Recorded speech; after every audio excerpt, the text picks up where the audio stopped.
Assalamualaikum warahmatullahi wabarakatuh. Perkenalkan, nama saya Oktavera Rewikana dari Rombel 4 akan memaparkan intisari dari pembelajaran berdiferensiasi mulai dari topik 1, 2, dan 3. Ya, tentunya kita adalah sebagai calon seorang pendidik nantinya ingin menciptakan siswa kita berprestasi dan mampu mengembangkan potensinya dan keterampilannya yang dimiliki. Kita sebagai seorang pendidik nantinya lah yang akan mendampingi siswa-siswa kita dalam mencapai suatu tujuan pembelajaran. Untuk saat ini, maraknya kurikulum merdeka diimbangi dengan adanya pembelajaran berdiferensiasi. Ya, pembelajaran ini tentunya menjadi usaha guru dalam memenuhi kebutuhan siswanya yang berbeda-beda dan heterogen untuk mencapai pembelajaran secara optimal. Pembelajaran berdiferensiasi ini dilatar belakangi oleh beberapa teori.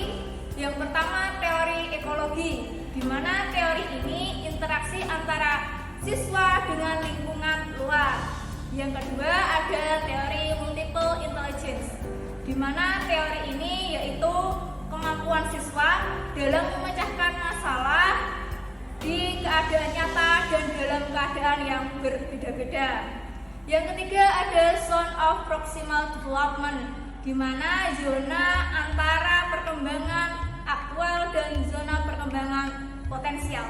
Zona perkembangan aktual ini yaitu di mana seorang siswa mampu belajar secara mandiri tanpa bantuan orang dewasa maupun seorang guru.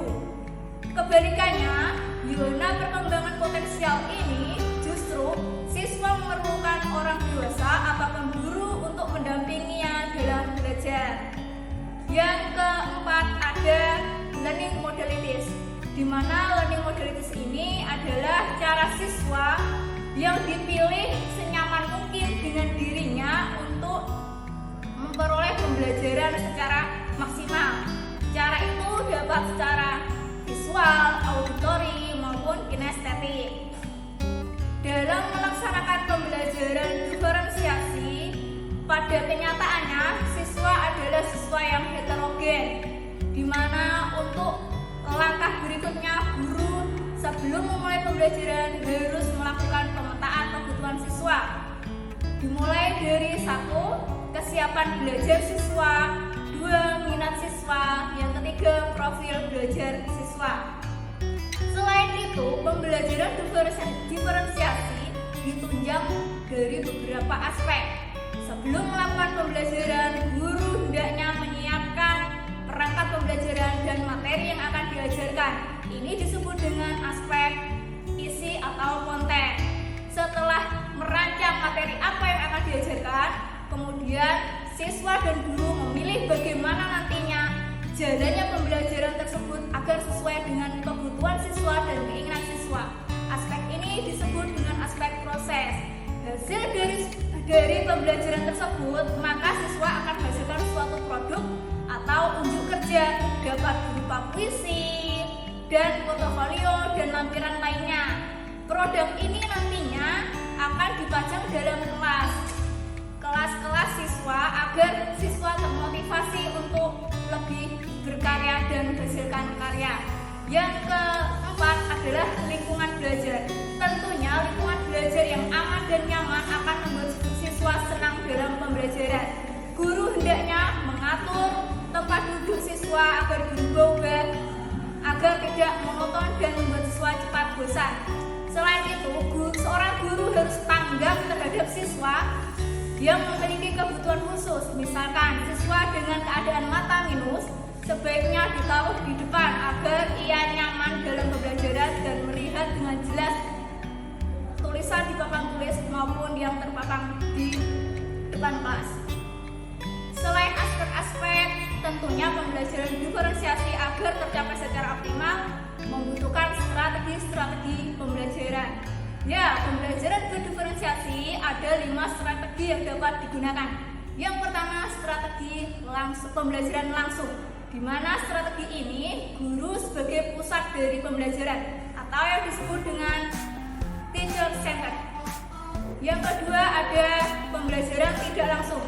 Di sini guru hanya sebagai fasilitator yang mendampingi siswanya dalam belajar. Yang ketiga ada pembelajaran interaktif.